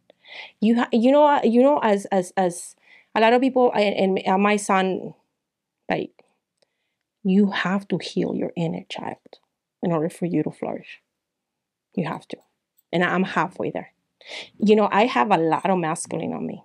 My masculinity is higher than I know. But right now, it's like my feminine side is coming out, and it's helping me a lot because I had to be the way I was. There was no choice. There was no, era así o no había otra cosa, you know? But I think that has helped me a lot now. Like I'm like more like, yeah, indeed, I'm very strong, very, you know, but I can, you know, take the criticism. I can take, you know, and now también puedo aceptar cuando estoy mal. And that's a big thing. And not everybody does. Like, shit, like, I effed up. It was my fault, you know? And like, yeah. Como que te crea una conciencia. Make sense what I'm saying? Mm-hmm. Yeah. So go back to the root of the problem. We all have issues. We all have issues. I don't know. A lo mejor una novia te dejó. A lo mejor se te murió alguien. A lo mejor te trataron mal cuando estabas niña. Hay muchas cosas. I mean, you know, and if you don't heal that. Another thing with me that I've learned through this transition that I'm going through right now, and I have a life coach. Y es en español. So me dice pendeja cuando está enojado. Facts.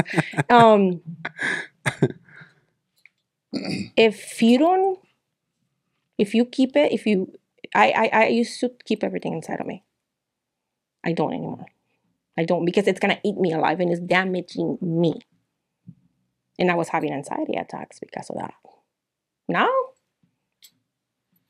I let it be. Piss me off.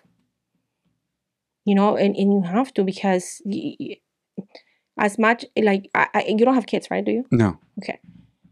Put it this way. If I'm not okay, my kids are not going to be, you know, or my grandkids, you know what I mean? Like, when you're like, especially if you're the head of household or whatever, you have to be okay. There is no way around it. But it takes a lot internally, or a lot of work for you to be okay. Especially, I'm almost 50. You know, I've been through a lot in my life. And I'm still healing. I'm still healing from a lot of things and that I lived as a child, as things that were not fair. But I'm okay. I think I can tell you that I'm better than ever. And I can say it. And I'm okay. I can speak about a lot of things. I mean, it hurts still, but now I'm more open about them. And a lot of people are like, oh, you're oversharing. No, I'm not. And if you think I am, well, that's just their opinion, not mine. I get it. Everybody has the right to privacy, right? But if I, like, going back to your question, just be yourself, be authentic. And always try to self-develop. Always. Like, para mí, leadership es una cosa que viene natural. The building time is viene natural. Siempre I was very, like, trabajando and, creating and stuff. So I just feel that now I'm just doing it, and right now, I mean, in such a short period of time, look at the amount of people I've recruited. It's a gift, but at the same time, you have to be authentic. I agree with your statement and the advice. I think a lot of us are wearing many masks all the time, right? And I think people that say, you share too much, at the end of the day, we have to share. I've been going through a lot recently, or for a while, and I shared with this hat right here, Hunter's Heart.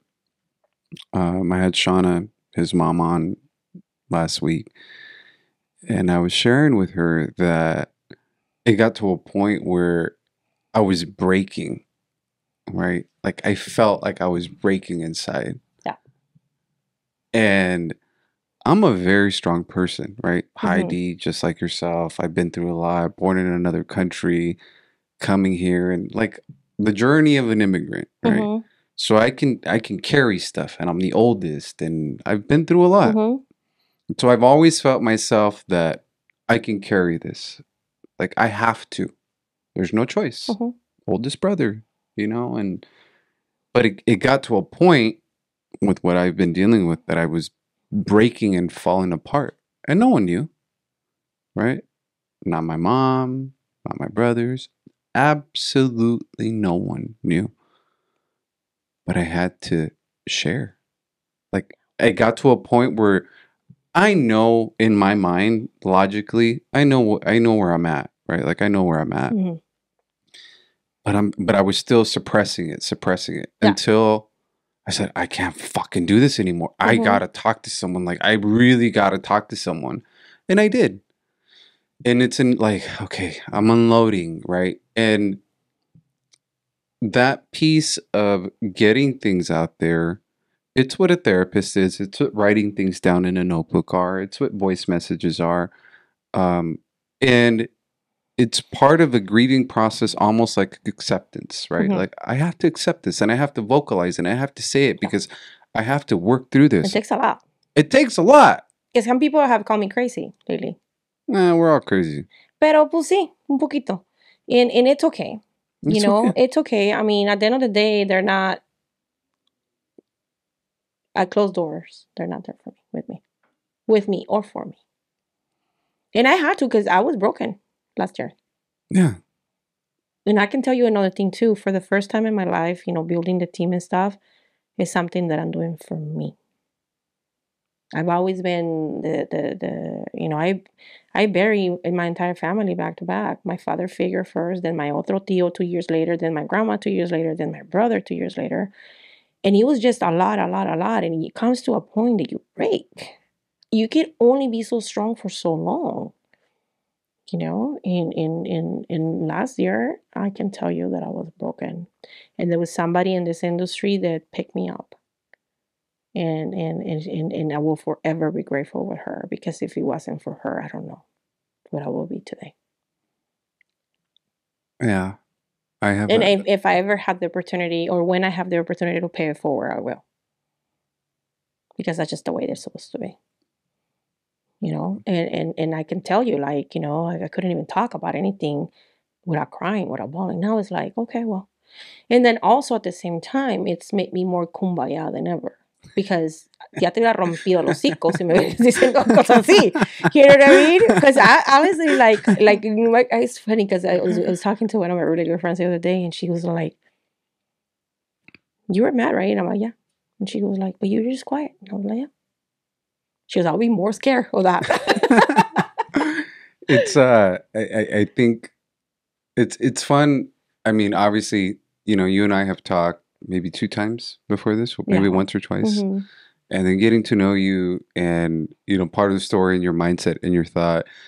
I think at the end of the day, there's so much value in what you've shared, and so I appreciate it, Thank you. and I find you funny. I Right? am. You are. Hilarious. I mean, you are. I am the clown of the family, and nobody thinks that because No. but like she has a bitch resting face.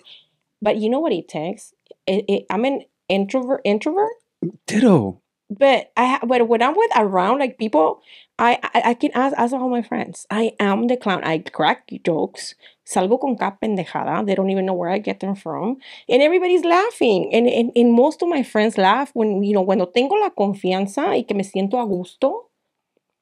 Forget it. I am funny. Yeah. And people don't see because I'm the funniest person I know. Yeah. Any last messages or words that you'd like to share with the audience, with the people that are getting to know you? Don't ever judge a book by its cover. It's like, because you don't know what a person is made out of, like in reality, you know what I mean? Like in real life, because everybody pretends to be something they're not. Just be authentic. And if they're gonna like you, they're gonna like you. And if they don't, they don't. And it's crazy in our industry, like they wanna okay, if you have, oh my God, But let me tell you something, at the end of the day, when you close your doors, you're by yourself. No one's gonna be there. And the day we go, we don't take shit with us. I don't care how much money you have. At the end of the day, that's all that matters to me. The way you act with me. I don't care how much you have. I have friends who are millionaires. And they're super humble. And they're se visten así, como nosotros. No traen a belt or, and they're the most humble, giving people. It's just sometimes not everything that shines is gold. I agree, my friend. Yeah. Thank you for your time. Well, thank It's you. a pleasure. Thank you for having us. Now, getting to know you better and stuff like that, you know what I mean? It's just like, I get it a lot. I'm like, oh, she's cool. She's not as a big, like she's a bit. I can be one. Don't get me wrong. That's what I tell people. Look, girls can be bitches, guys can be assholes. Like we can all be it. Like there's a time and a place. There's a reason why, though. Right. There's a time and a place for me to be an asshole. What do you do to me? Right. For me to be a bitch with you. And the thing is, sometimes it's not a bitch. It's just that you just don't like authoritative women, or a woman that can take charge, right? Mm-hmm. Or a woman that can't be submissive to a man that's a driver that makes decisions, right? And so, yeah, people are people, man. And to each their own. Like to each their own. Yeah. Like, it's not that complicated. I know. Yeah, it's not that complicated. But we make it complicated. I feel like we talk about a little bit about everything, right? Yeah. That's cool. I like it. I like it because it's not just your, typical, what were your numbers last year? Tell me about your business and your production. And yeah. I know. It's just, I've always been one of, my thing has always been like, if you're going to interview a group of people, interview them individually. Because they're not, by the time the question I ask you is not going to be the same question I'm going to have. And it's funny how we connected. We connected because I'm still deciding the name. I'm going to launch it, but it's going to be en español. Completo. Ya lo decidí. Yo hablo español también. En español completo, my podcast. Ok, señorita. Mire, yo me llamo Jorge Merlos. Aquí estoy en el podcast con mi amiga. A ver qué preguntas tiene para mí. A ver, señor Merlos. Usted dígame. Yo soy su guest aquí, su primer guest, su primer invitado. ¿Cuáles son las primeras reacciones la primera reacción que tú tienes cuando alguien viene a ti con un comentario negativo? Primero, me vale verga. Okay. Mi mamá me enseñó y nos enseñó a querernos, a amarnos, a saber quién somos y saber que nosotros somos personas queridas y que somos hombres de buen corazón, de buenas intenciones. Saber que soy yo. Sí. Si una persona me dice un comentario negativo, que yo he recibido un chingo de comentarios negativos en redes sociales o en la vida real, porque vienen de dos lados, obviamente también teniendo un TikTok bastante viral, Ujú. muchos comentarios negativos, pero el problema con el comentario negativo, pienso yo, es que le damos más peso que a los comentarios positivos. Pero ¿sabes qué? Yo pienso que todo depende cuál es tu situación moral, Ujú. primero que nada, y tu situación, no, la palabra no es sentimental porque no es, es eso, sino el hecho si te va a afectar o no, porque no todo el mundo puede recibir críticas. Ya, entonces, por eso digo, tú me preguntas a Ajá, mí, si a mí personalmente me llega a mí te un vale comentario, madre. I don't care. Ok, Vea, ya. pero si yo Pero, estoy hablando en general, de decir, ¿cómo una persona debería lidiar con un comentario negativo? ¿les Entonces, contestas? no. ¿Do you engage? No, no. ¿No les You're talking contestas? about like, Cuando estamos, te ponen un comentario negativo, te pones a defenderte o los oh dejas no, que... pero tú Yo estás los hablando juzgo en locos. redes sociales, Sí, en ¿no? redes sociales. Sí, respondo, pero de broma. Oh, you do. He respondido de broma. ¿Sabes que yo tengo un humor muy negro? ¿Perdón? Un humor muy negro. El humor, my humor, like my sense of humor is very dark. Oh, ok, ok, ok. Yo tiene un sense of humor very, very dark. And I'm very sarcastic. So, Muy sarcástica. Y te voy a contestar con una pendejada que no te va a gustar. exactamente. Y no te va a gustar. Y me vale madre. Y no te va a gustar. ¿Es un chiste? Te puedo hacer llorar. Y yo te lo juro, sin insultarte y sin decirte, te puedo hacer llorar. Porque te voy a decir tus verdades y no te van a gustar. Por eso estoy pensando ponerle a mí esto la neta. ¿La neta? Bienes y raíces en la neta. Porque quiero Ah, mezclarle sí, sí, de sí, las sí. verdades y las cosas y ser mix, ¿no? Porque te digo una cosa, a veces uno como mujer piensa que nomás uno de mujer tiene esos problemas. No, hay muchos hombres también. Yo conozco un amigo que está siendo abusado por una mujer. O Ya. sea, así como hay hombres abusivos, también hay mujeres, que Esta, abusan. esta organización es una organización empezada por una mamá que su hijo se murió Ujú, y él estuvo en una relación abusiva con una persona narcisista. ujú. Entonces, la fundación es para ayudar a hombres en relaciones abusivas románticas, para que ellos puedan lidiar con las mujeres, porque su hijo estaba escondiendo todo. Lo estaban abusando, cosas que él pasó en su relación, abuso emocional. El Y abuso, es que sabes que yo le digo a la gente, méteme un chingadazo y se me puede olvidar. El abuso emocional, no. ya, Eso te deja más marcado que nada. Y hay daños que son irreversibles. Y a veces, desgraciadamente, a mí yo lo viví en mi familia. No hay vuelta atrás. eso es lo que le pasó al muchacho de esta. Ujú, Entonces la mamá vino acá y sí, son cosas que eh, yo fui, y mis hermanos y yo, y pienso que mi familia, bendecidos por una familia abierta, que hablamos de problemas, eh, no tenemos ese problema de lo de la cultura, que no vamos a enseñar amor como hombres o no vamos a decir ciertas cosas, sino que nos queremos, nos amamos. Entonces, a nosotros tres, mi mamá nos creó con it's like, con un amor propio. ujú, Entonces, un comentario negativo a mí no me vuela para nada, ujú. no me duele, hasta risa me da. Y sí contesto y sí respondo, contesto sarcástico, de broma, o ¿sabes qué? Discúlpame, no te quería ofender, pero dile a tu mamá que ahí lleva para la cena en la noche y, like, Y sarcastic. ¿sabes? Yo tenía antes el problema de que me ponía el tú por tú. ¿Sabes lo que es ponerte el tú por tú con alguien? Yeah, O sea, que te pones así, like, tú nah. me dices, yo te digo, así, y tenía yo ese problema con mi tercera relación que tuve, el papá de mi niño pequeño. Y después, ya después de ciertos años, decía, un día me acuerdo, no hace mucho, le dije, me llamó y estaba, no sé qué tenía, me amaneció mal. Y le digo yo, "Oh, you need a hug." Me colgó, me colgó, se enojó. Yeah. Esa, no, mi mamá me decía, para que haga un argumento, A lo para, mejor que haga un loco y no dos. mande, Mejor que haga un loco y no me dos. gusta ese también. O sea, que sí, it takes two. Yeah, eso es lo que decía. Para que haya una pelea necesitan haber dos. Entonces, si tú no quieres pelear, entonces que griten. Que griten, que digan, que hablen, que puteen, que quiebren lo que quieran quebrar. Pero si tú no Yo te tengo que conocer estás... a tu mamá. ¿Mande? Yo tengo que conocer a tu mamá porque se mira que es de las mías. Mi mamá es...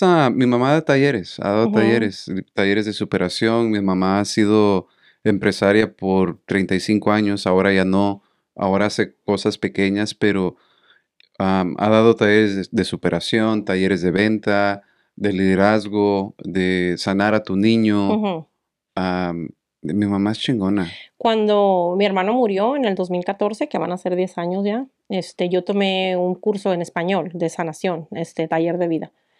Y me ayudó mucho porque yo me fui, o sea, imagínate, o sea, Emanuel era mi hijo, o sea, no era just mi hermano. Mi mamá cuando nos dejó, el niño tenía 11 meses. Wow. So yo le ayudé a mi abuela a criarlo. Entonces, cuando él falleció, ahí pienso yo que había sido fuerte por demasiado tiempo ya, entonces me afectó mucho. Like, I spiraled down, like, estaba mal. Y fue a un curso de superación personal que se llama Taller de Vida. Que curiosamente, fíjate, estaba compartiendo, yo hago una llamada todas las mañanas de esa accountability call a las 5:15 de la mañana. Y el otro día I share with them, hace 10 años, me dijeron, cuando terminé mi taller de vida, me dijeron, escríbete una carta en 10 años. ¿Dónde te miras en 10 años? Te lo juro que yo escribí que en 10 años yo iba a tener un equipo, que yo iba a ser la líder, iba a ser como un boutique style type of broker, y mira dónde estoy, 10 años después, porque en mayo 5 cumple mi hermano 10 años de muerte. Que, by the way, eso sí lo quiero compartir. Apenas me acabo de we became, with partnership with the Children's Hospital. The link is ready to go. It's in honor of my brother, my late brother Emmanuel. And I'm a true believer that if you attack all this, there's a lot of kids with anxiety, there's a lot of things with depression, a lot of suicide among children and stuff. And so the Children's Hospital has a mental department now. So I'm going to do a fundraiser for them, and I'm going to launch it on 5 de Mayo in honor of my late brother Emmanuel. So it's already, because when they send you these links, they're empty. Like you need to do it and share your story if you want to, and I wanted to be super respectful of, and I just put like who he was, and I said in honor of a beautiful soul. So any money that's is donated is gonna be go to the Children's Hospital. So, I'm actually gonna put a bowling tournament together, offices against offices, as competitor people, and I'm still trying to see the logistics of the event and see how I'm gonna do it. But it's gonna be towards the money goes to the Children's Hospital for mental awareness. And send me the links when they're ready, so we can share them. It's ready. I just need to, I'm waiting. It's on his 10-year anniversary. I'm going to release it. I decided to do it that way. Okay. Yeah, we'll definitely support that. Even the bowling event, if you need help with that, I know how that goes because we put on bowling events every year. Okay, awesome. So, I'll ask, yeah. Yeah, like I said, my friends, I always got you. It's all good for a good cause. It's going to go to help a child. You have fun. And you're supporting a great cause. Unfortunately, a lot of people, our society, don't speak about that. Don't want to. It's like a taboo, but mental health, it's real. It is. In our society. And I think, the pandemic made it even worse, in my personal opinion. Yeah. A lot of people have they're not out there ever since. I mean, they were already there, not then. And then, look, what happened. Yeah. After the pandemic. So, yeah. So, in honor of Emmanuel Alvarez, I'm going to launch that link to help the children and, to help these kids. Listo para apoyar. Yeah. Gracias. Claro que sí. Entonces, ¿nos vemos? Sí. ¿Listos? Listo. ¿Para la parranda? Vámonos. Happy Friday. ¿Para dónde? Yeah, ¿Para dónde punta la chancla? ¿A dónde punta la chancla? There you go. Cool. Gracias. Well, thank you again. Oh, thank you. I appreciate you. Thank you. Let's take a picture. Yeah, let's take a Wanna picture. take a picture? Yeah, I'll take a picture. Yeah, that was fun. That was cool, right? Yeah, it is like a conversation. And then, como no me gusta hablar.